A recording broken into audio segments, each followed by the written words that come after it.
नमस्कार दोस्तों, नवीन है। आज हम लोग बात करेंगे जस्टिस की। जस्टिस जो कि आपके प्रियम्बल में लिखा है, justice social, economical and political. उसी जस्टिस की आज हम लोग बात करेंगे। जब हम लोग सोशल जस्टिस की बात करते हैं, वहीं से शुरू करते हैं। इसमें बोलता है कि evolution of all sort of inequalities. क्या? हाँ, इनइक्वालिटी किसी भी तरह से हो, वो हम लोग को नहीं मानता है। चाहे वो वेल्थ को लेकर हो, किसी के पास ज़्यादा पैसा, गरीबी अमीरी को लेकर हो, किसी के पास चांस को लेकर हो, मतलब अपॉर्चुनिटी की बात कर रहे हैं कि हम लोग इक्वल अपॉर्चुनिटी की बात करते हैं। हम लोग ना इक्वल डिस्ट्रीब्यूशन ऑफ रिसोर्सेज नहीं करते हैं, हम लोग इक्वल डिस्ट्रीब्यूशन ऑफ अपॉर्चुनिटी करते हैं। तो अपॉर्चुनिटी सबको इक्वल मिले। हम लोग स्टेटस की बात करते हैं, हम लोग रेस रिलीजन पर हम लोग इनइक्वालिटी नहीं करेंगे, उस पर बेस्ड होगा। अब देखिएगा, race religion caste sex and place of birth, ये तो आर्टिकल 15 की बात कर रहे हैं। हाँ, तो उस पर हम लोग क्या करेंगे कि डिस्क्रिमिनेशन नहीं करेंगे। हम लोग टाइटल को अबॉलिश कर दिए, तो ये क्या हुआ? यही तो हुआ इनइक्वालिटीज। टाइटल को एबॉलिश कर दिया, इनइक्वालिटीज को एबॉलिश कर दिया। लेकिन आप देखिएगा, टाइटल बड़ा इंटरेस्टिंग केस है। टाइटल आप विदेश से भी नहीं ले सकते। जैसे पहले तो ये जो है कि बहुत सारा टाइटल विदेश से भी मिल जाता था, तो अब वो नहीं। अब ये सर का, इसका, उसका सब बंद।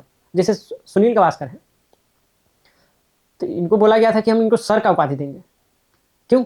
क्योंकि 10 रन टेस्ट में सबसे पहले पूरा किए थे। तो जो वहाँ पर क्वीन थी ब्रिटिश के, बोली कि इनको सर का उपाधि मिलेगा। लेकिन मना कर दिया गया कि नहीं सर, आप नहीं ले सकते, क्योंकि हमारे यहाँ आर्टिकल 18 में टाइटल एबॉलिश कर दिया गया है। अब मान लिया कि ले लेते, तब क्या होता?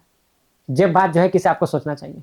ले लेते तो उसके बाद कोई नियम कानून बना ही नहीं है कि अगर कोई आदमी आर्टिकल 18 का वायलेशन करता है, टाइटल ले लेता है, तो इसका क्या सजा मिलना चाहिए, इस पर कोई कानून ही नहीं बना है। अब कानून तब बनता, तब देखा जाता क्या होता है, लेकिन उनको ले लेना चाहिए। खैर, हम लोग आगे चलते हैं और कुछ और बात करते हैं। आप आर्टिकल 17 में देखिएगा कि लिखा हुआ क्या, एवोल्यूशन ऑफ अनटचेबिलिटी। और ये बात जो है कि मतलब कि हम अनटचेबिलिटी ऑल फॉर्म्स में हम खत्म कर चुके हैं, और इसके लिए कानून भी है। ये आर्टिकल 18 की तरह नहीं है। आर्टिकल 17 के लिए आप देखिएगा तो कानून भी बना हुआ है, एकदम सजा होगा, आपका बेल जल्दी नहीं होगा। लेकिन आए दिन आर्टिकल 17 का वायलेशन इस कंट्री में होता है। आर्टिकल 18 के लिए कोई सजा का प्रावधान नहीं है, वहां पर कोई वायलेशन नहीं होता है। तो जो इनजस्टिस परपेचुएटेड है SC ST के अगेंस्ट में, जो एट्रोसिटी जो कमिटेड होता है, वो आप 70 साल आज़ादी का हो गया, उसमें कमी नहीं आया है। हाँ, आपको लगता है, आप NCRB का डेटा उठाकर देख लीजिए, तो सरकारें बदलती हैं, लेकिन दलितों का स्थिति जो है बदस्तूर उसी तरह से बना हुआ है। आपको विश्वास नहीं होगा, मतलब इंडियन होने पर प्राइड फील करता है कि हाँ, वी आर प्राउड इंडियंस। मारा एकदम कोहली सिक्सर, अब वी आर प्राउड इंडियंस।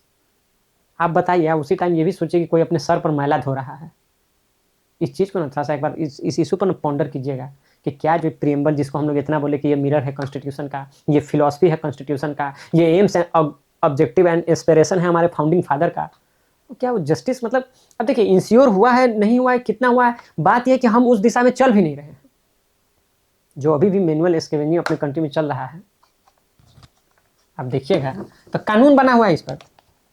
कानून क्या है कि prohibition of employment as manual scavenger and their rehabilitation act 2013। मजे की देखिए कि 6 दिसंबर 2013 से इसको क्या कर दिया गया, इलीगल कर दिया गया। 6 दिसंबर, सुन, जिसमें बाबा साहब का महापरिनिर्वाण दिवस होता है, तो 6 दिसंबर 2013 से इसको क्या कर दिया गया, इलीगल कर दिया गया। लेकिन इस दिशा में काम करने के लिए इतना भी रुपया गवर्नमेंट खर्च नहीं करेगी जितना कि कांवरिया पर फूल बरसाने में खर्च करेंगे। ये देख रही है, आपको प्राउड इंडियन फील कराता है कि मैनुअल स्केवेंजिंग जो है लॉ से तो खत्म कर दिया गया, लेकिन देश से अभी तक खत्म नहीं हुआ है। और जिस तरह का रवैया है, कभी खत्म ही नहीं होगा। तो ये है, इसीलिए आज जस्टिस की बात कर रहे हैं हम लोग। ये है सोशल जस्टिस। अभी हम लोग का किस तरह से बचा है, दिशा में काम करने की ज़रूरत है। खैर, चलिए आगे भी इस पर बात करेंगे। अभी हम लोग देख लेते हैं कि इसमें क्या क्या ये बात क्या। अगर कॉन्स्टिट्यूशनल प्रोविजन की बात करेंगे तो भर भर का है। और 15 में देख लीजिए, 16 में देख लीजिए, 17 अभी हम लोग बात किया, 18 अभी हम लोग बात किया टाइटल का एवोल्यूशन, 17 अनटचेबिलिटी एंड ऑल। अब देखिएगा 23-24 आर्टिकल जो देखिएगा ना, तो उसमें हम लोग बात करते हैं कि पहले तो क्या है, बेगार नहीं होना चाहिए, फोर्स लेबर नहीं होना चाहिए। 23 में हम लोग बात करते हैं ट्रैफिकिंग नहीं होना चाहिए वुमेन का as an object and all, ये सब हम लोग बात करते हैं। आर्टिकल 24 में हम लोग जानते हैं तो चाइल्ड लेबर एबॉलिश करने की हम लोग बात करते हैं, है कि नहीं। तो ये सब बात जो है कि हम लोग ये सोशल जस्टिस को इंश्योर करने के लिए बात करते हैं। आप देखिए कि आर्टिकल 39 में, आप 39 के डी में देखिए तो क्या है, equal pay for equal work. तो क्या आज भी मिल रहा है वुमेन को? नहीं मिल रहा है। ये तो जस्टिस उसका ड्यू है ना, वो तो उसको मिलना चाहिए ना। आर्टिकल 46 में आप देखिएगा, गांधी बापू वाला आर्टिकल है, इसमें क्या कहा जाता है? आर्टिकल 46 में बात किया जाता है कि हमारा क्या हो, SC ST and beaker section का इकोनॉमिक एंड एजुकेशनल इंटरेस्ट को हम लोग को एकदम ध्यान में रखना है। तो ये सब बात है सोशल जस्टिस का, देख लीजिए। तो इसमें कहा गया है क्या, socio economic and political justice की बात की गई है। सोशल जस्टिस में देखिएगा कि evolution of the all sort of inequality, किसी भी टाइप का इनइक्वालिटी हम टॉलरेट नहीं करेंगे, चाहे विच में occur from variation of wealth के लिए, वेल्थ से हो या चांस से हो, स्टेटस से हो, रेस से हो, रिलीजन से हो, कास्ट से हो, टाइटल से हो, ETC। मतलब इस सब पर अगर इस सब के वेरिएशन से कोई इनइक्वालिटी डेवलप हो रहा है तो उसको हम लोग एबॉलिश करने की कोशिश करें। No privilege extended to any particular section of society, तो किसी भी पर्टिकुलर सेक्शन ऑफ सोसाइटी का तो क्या है, तो उस no privilege extended to any particular section of society, तो कोई भी प्रिविलेज क्लास ना होगा। जनरली प्रिविलेज के बारे में यही बोला जाता है कि privilege are invisible to those who are having it. जिसके पास है उसको दिखवे नहीं करता है कि कितना प्रिविलेज हुआ है, सीधे डायरेक्ट खाली रिजर्वेशन दिखता है, समझ रहे हैं। लेकिन और जो n नंबर ऑफ प्रिविलेज जो एंजॉय करते हैं, जो सोशल कैपिटल को आप एंजॉय करते हैं, तो वो सब दिखता है नहीं लोगों को। Improvement of the condition of disadvantage and backward classes, SC ST OBC and women. ठीक, अब तो आप देखिए कि रिजर्वेशन में आर्टिकल 15 और 16 में देखिएगा, आर्टिकल 15 एंड आर्टिकल 16 में EWS को भी अब ऐड कर दिया गया है। जो आप देखेंगे ना 103 जो कॉन्स्टिट्यूशनल अमेंडमेंट एक्ट आया था, तो उससे क्या कर दिया गया है कि EWS को भी इसमें ऐड कर लिया गया है कि भाई अब इनको भी जरूरत है रिजर्वेशन को। कोई भी अगर बीकर सेक्शन है तो अगर पहले तो क्या था कि एजुकेशनली एंड सोशली बैकवर्ड को बैकवर्डनेस में ये काउंट किया जाता था, but after having this amendment we can consider that कि चलिए आप सोशली और मतलब सोशली आप बहुत टॉप पर है, मतलब आप अपर कास्ट है, आप रिसोर्सेज पे पूरा कब्जाए हुए हैं, आपका रिप्रेजेंटेशन अच्छा है, पॉलिटिकली भी you are leading the country and all. But अगर आप इकोनॉमिक रूप से कमजोर है, हो सकता है ना किसी कास्ट में तो आप मतलब आपके पास तो 100-200 बीघा खेत है, तो किसी के पास तो मतलब 1 भी बीघा नहीं है, ठीक है, तो ना वैसे 1 बीघा नहीं है, 5-6 बीघा रहेगा, फिर भी आप गरीबी माने जाएंगे। तो उन लोगों को भी जो है कि 10% जो है किसी रिजर्वेशन की यहाँ पर बात की गई है, ठीक है। तो ये चीज़ है, तो मतलब आप तो उसमें कंसीडर कर दिया गया है। अब ये देखिए 38 में क्या गया, promoting social economical and political justice, ठीक है ना, social economical and political justice की बात करें, इसी को तो हम लोग मतलब आज बात करेंगे पूरी क्लास में। आप देखेंगे banning force labour and child labour को हम लोग बैन करने की बात करते हैं। Material resources for the common good, क्या, हाँ, material resources for the common good. तो आप देखेंगे ना 39 के डी में क्या बोला है कि मटेरियल रिसोर्सेज इस तरह से डिस्ट्रीब्यूट हो कि वो कॉमन गुड को सब सर्व करे। तो इस तरह की बात है आर्टिकल 39 के बी में आपको मिल जाएगी। डी में equal pay for equal work, अभी बताएं आपको, ठीक है। ये promotion of education and economic interest of the SC ST and other weaker section, यहाँ पर भी अब EWS आ जाएगा। खैर उसमें अब कोई बात नहीं है, क्योंकि हम लोग तो एजुकेशन को अब ऐसा फंडामेंटल राइट में ही कर दिए, तो फंडामेंटल राइट है तो कोई बात ही नहीं है। अब हम लोग आते हैं इकोनॉमिक की। तो जब आप इकोनॉमिक की बात करेंगे तो इकोनॉमिक में देख लेंगे कि all citizen should have adequate opportunity to earn their livelihood establish of welfare state. तो ये कहा जाता है ना कि अपना जो इंडियन स्टेट है ना, तो ये पुलिस स्टेट नहीं, ये वेलफेयर स्टेट है। तो हमेशा आप देखिएगा कि ये पीपल के वेलफेयर के लिए, चाहे irrespective of caste, sex, gender and all, हम लोग पीपल के वेलफेयर की बात करते हैं, जैसे स्पेशली वुमेन एंड चिल्ड्रन का, SC एंड ST का। तो ये सब बात, क्योंकि अपना स्टेट जो है ना वो एक वेलफेयर स्टेट है। फाउंडिंग फादर बोले थे DPSP में कि भाई अभी अगर अपने पास पैसा उस तरह से नहीं है, इकोनॉमिक कैपेसिटी स्टेट का नहीं है, तो हम लोग अभी उतना नहीं करेंगे, but with time we have to do this welfare thing. तभी तो आप देखते हैं कि जैसे पहले तो नहीं मिलता था, उसके बाद फिर 400 हुआ पेंशन, फिर अब बढ़ा के 1100 पेंशन हो गया बिहार में, और उसी तरह से हर जगह। खैर कहीं जैसे दिल्ली में ही प्रोमिस किया गया था, अभी नहीं मिल रहा है, फिर इलेक्शन टाइम में मिलेगा। महाराष्ट्र में मिल ही रहा है कुछ ना कुछ रुपया, वेस्ट बंगाल में मिल ही रहा है। तो ये सब उस बात को, मतलब किस बात को लेकर सरकार ऐसा करती है कि अपना एक वेलफेयर स्टेट है।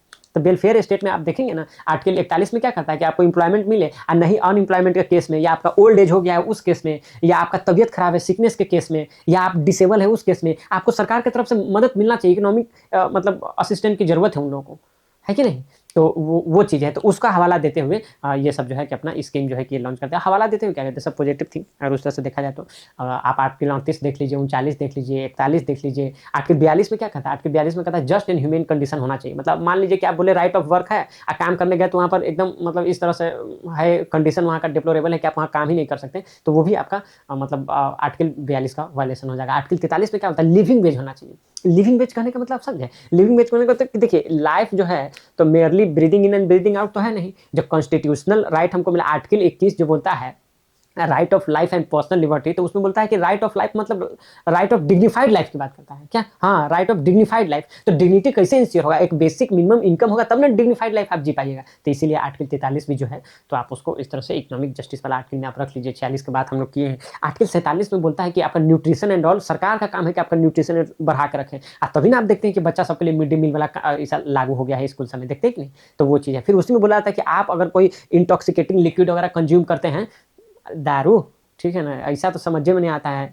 तो मतलब तो वो सब सरकार का काम है कि वो सब बैन करके रखे और आपका हेल्थ का पूरा ध्यान रखे कि आपका हेल्थ जो है कि पूरा इंश्योर रहे। तो ये क्यों बता रहे हो इकोनॉमिकल, अरे सरकार आपका हेल्थ का ख्याल नहीं रखेगी तो आप और अच्छा हॉस्पिटल नहीं तो आपके जेब से ना पॉकेट एक्सपेंडिचर बढ़ जाएगा ना जी। तो इसीलिए बोल रहे हैं कि इकोनॉमिक जो है कि ये है। तो नीतीश कुमार स्टाइल में आप बोल रहे हैं बढ़ न जाएगा जी। आप चलिए ठीक है, इधर उधर मत ध्यान दीजिए, पढ़ाई पर ध्यान दीजिए। अब हम लोग आते हैं पॉलिटिकल जस्टिस पर। उससे पहले क्या करते हैं हम लोग इकोनॉमिकल जस्टिस को एक बार खत्म कर लेते हैं। तो इकोनॉमिकल जस्टिस में आप देखेंगे कह रहा है कि all citizen should have adequate opportunity to earn their livelihood. तो उसको लाइवलीहुड को अर्न करने का opportunity, establish the welfare state, ये सब बात हो गया।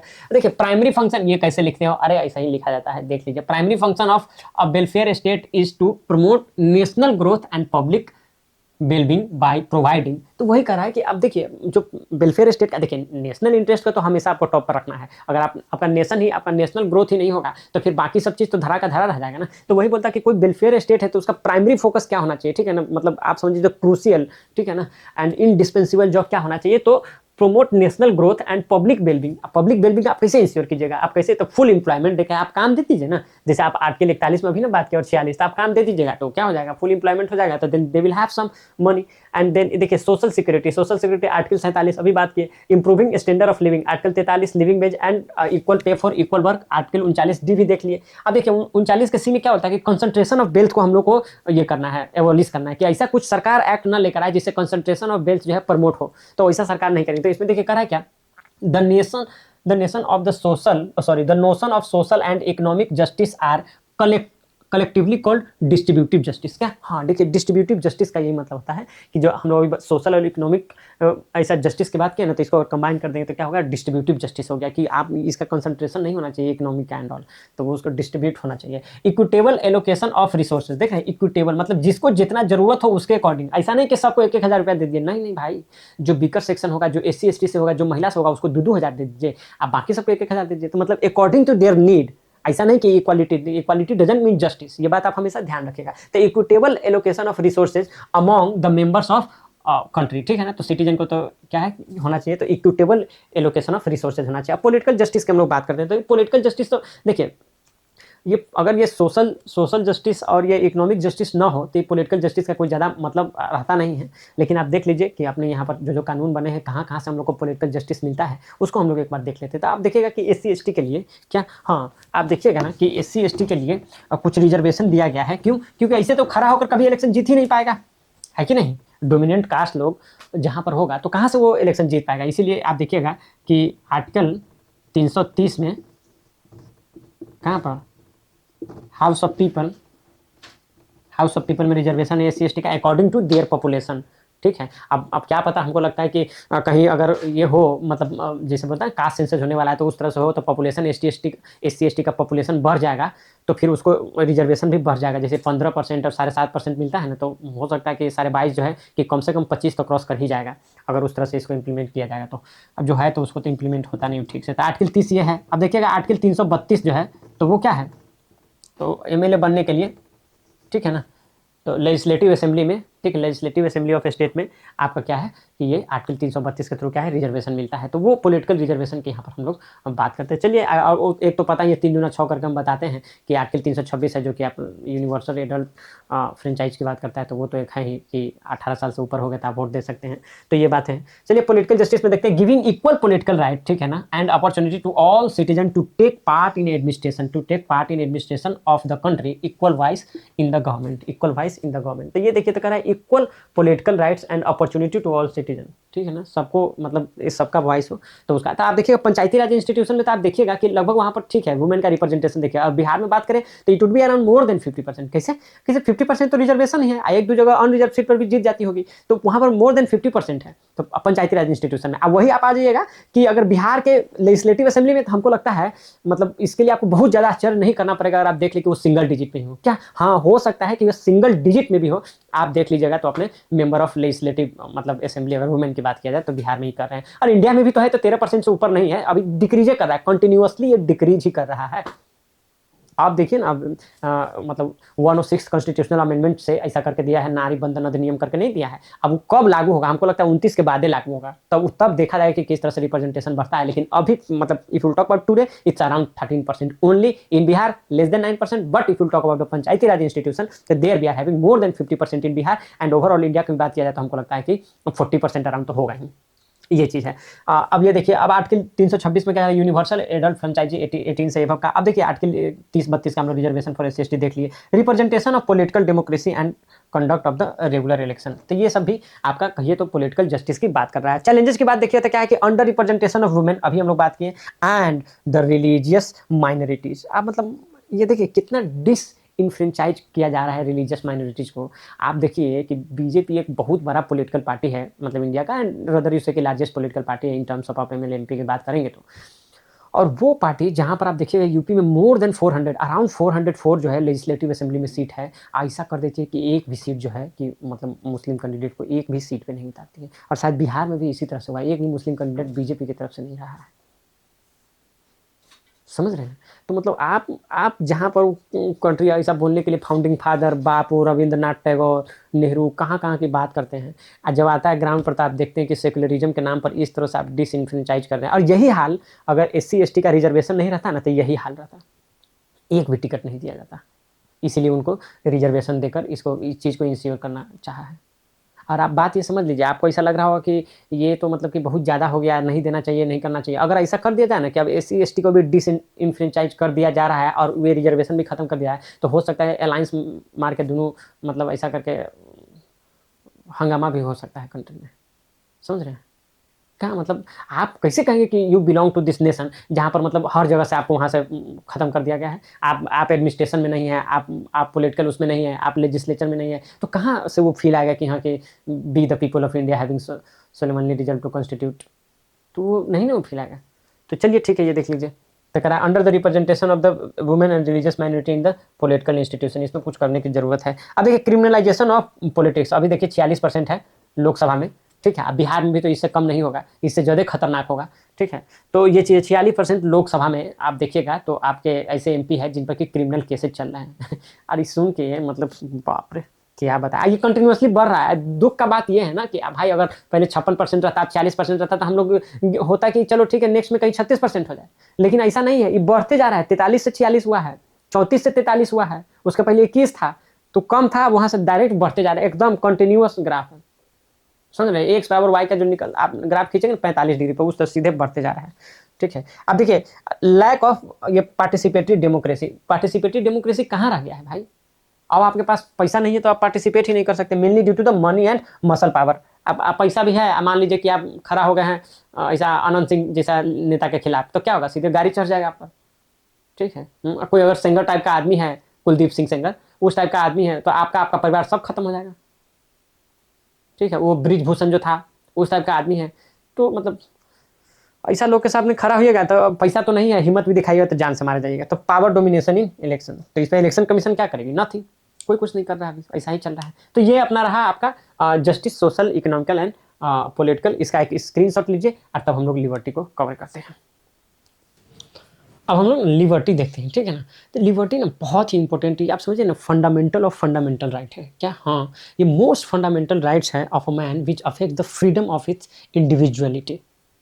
ये एकदम इंडिविजुअलिटी पे बात इसमें आ जाती है। आप देखेंगे कि लिबर्टी का मतलब होता है अब्सेंस ऑफ रिस्ट्रेंट, क्या, हाँ, अब्सेंस ऑफ रिस्ट्रेंट्स, और ये प्रोवाइड करता है opportunity to develop oneself, मतलब आपके पर्सनालिटी को डेवलप करने के लिए जो अपॉर्चुनिटी होता है ना, तो ये सब अपने लिबर्टी के अंदर आता है। ये लिबर्टी, इसी को कैपेसिटी बिल्डिंग का कंसेप्ट जो है, कि आप देखेंगे कि अमर्त्य सेन जो दिए हैं, तो वो इसी का बात करते हैं कि एकदम सिर्फ एक लिबर्टी नहीं प्रोवाइड की जाए कि हाँ कि चलिए आपको छूट है, उसको आपको इसके लिए इनकरेज भी किया जाए कि आप उसको अचीव करें, ठीक है।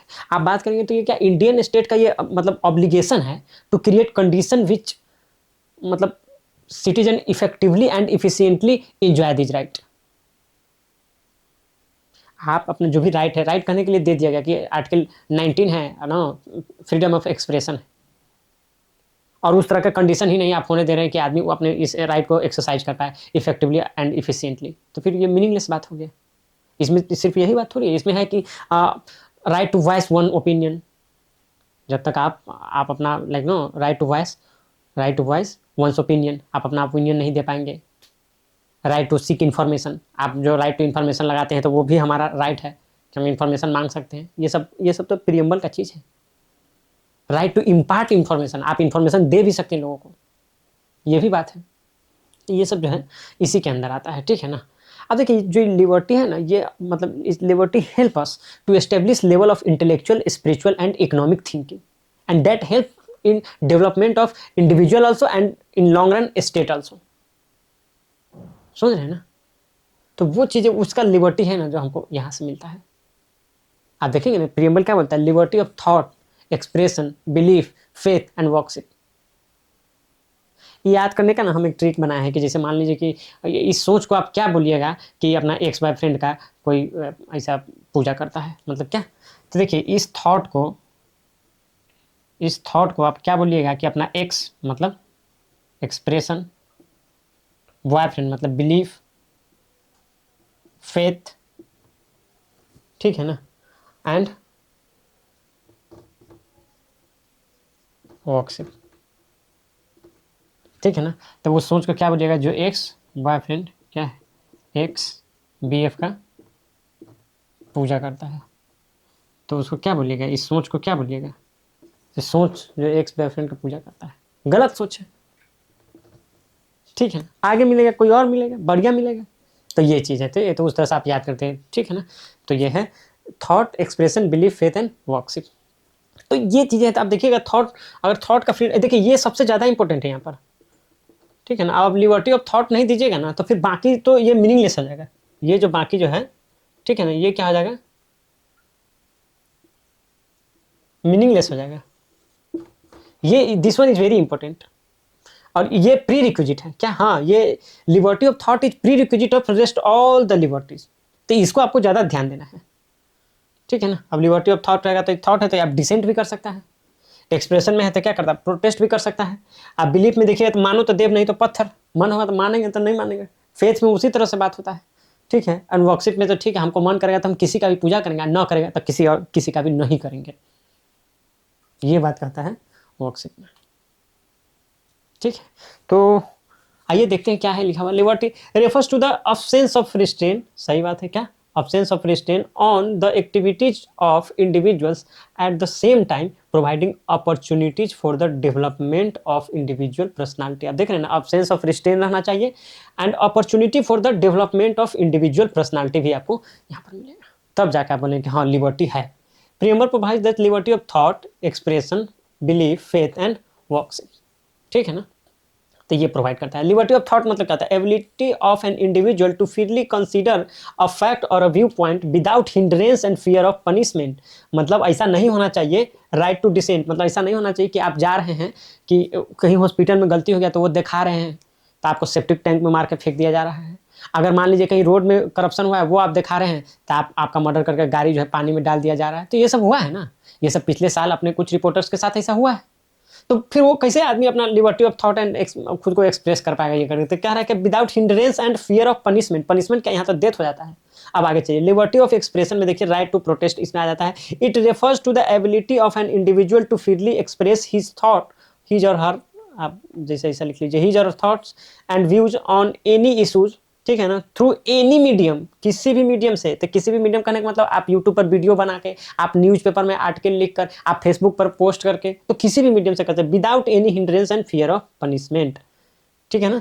तो ये चीज़ है, आपको इस तरह से लिख सकते हैं। अब liberty of belief, faith and worship की बात करते हैं, तो लिखा जाता है क्या, these liberties give an individual that right to believe, exercise and act upon his religious conscience without unnecessary interference by the government.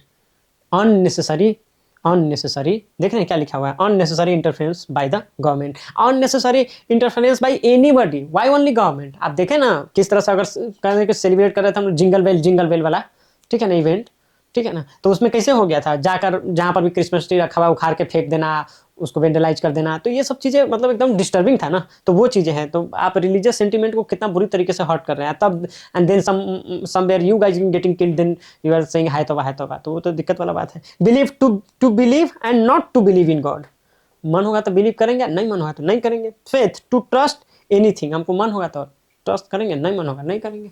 Worship है तो to worship anyone, anything or refuse to do so. Note में क्या है देखिए, expression includes various freedoms guarantee in fundamental rights. आप बोले ना article 19 का बात कर रहे थे, आर्टिकल 19 में भर भर के दिया गया, लेकिन रीजनेबल रिस्ट्रिक्शन वहां पर भी है, विथ रीजनेबल रिस्ट्रिक्शन। पहले 4 था, फिर 4 उसमें ऐड कर दिया गया, और ठीक है, तो वो है, हम फंडामेंटल राइट में हम लोग उसको पढ़ लेंगे डिटेल में, अभी फिर बहुत टाइम लग जाता है। Freedom of speech and expression देख लिए, फ्रीडम ऑफ रिलीजन हम लोग कितना बार देख लिए अभी, तो इसी में आर्टिकल 25 से 28 तक। तो यही आपका रहा लिबर्टी ऑफ थॉट। मतलब आप देख लीजिए लिबर्टी ऑफ, इसके बारे में यही बताता है कि हम लोग को एक ऐसा सोसाइटी बनाना है विच रिस्पेक्ट इंडिविजुअल लिबर्टी, यही एम होना चाहिए हम लोग का। और फाउंडिंग फादर यही सोच रहे थे कि ऐसा society, we have to make a society respect individual, ठीक है ना, डिसेंटिंग ओपिनियन हो उसको भी रिस्पेक्ट करे, समझ रहे हैं, डिसेंटिंग ओपिनियन हो एंड लाइफ स्टाइल को एकदम वो इस तरह से क्या करे, रिस्पेक्ट करे। अगर आपको बहुत ज़्यादा लग रहा है तो उसको टोलरेट करें, ठीक है ना।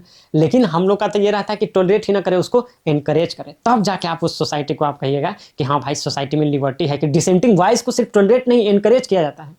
अब जैसे मोदी जी कहने के लिए तो कह देते हैं कि भाई अगर आप उस तरह से डिसेंटिंग वॉइस को अगर नहीं आगे आने दीजिएगा तो लोकतंत्र बर्बाद हो जाएगा जी, बोलने के लिए तो बोल दिए लोकतंत्र बर्बाद हो जाएगा, लेकिन एक भी डिसेंटिंग वॉइस रहता है तो सीधे चल जाता है बिहाइंड द बार, चलिए जेल में चलिए, बिना मतलब में जेल में चलिए, सरते रहिए। आप देख लीजिए फुनसुक वांगडू वाला केस देख लीजिए, है जेल में है वो, ठीक है। तो इस तरह से आप मतलब ये कर दे सकते हैं, ठीक है। और कन्हैया कुमार के साथ जो मतलब उसका मुस्लिम फ्रेंड था, तो वो भी अभी बेचारा जो है कि से अभी जेल में ही है। तो उस तरह से आप देख लीजिएगा डिसेंटिंग वॉइस का कहाँ जगह है। अब वो भी आप रिलीजियस माइनॉरिटीज और दलित से आते तो फिर तो मतलब आपका केस एकदम सीवियर हो गया फिर।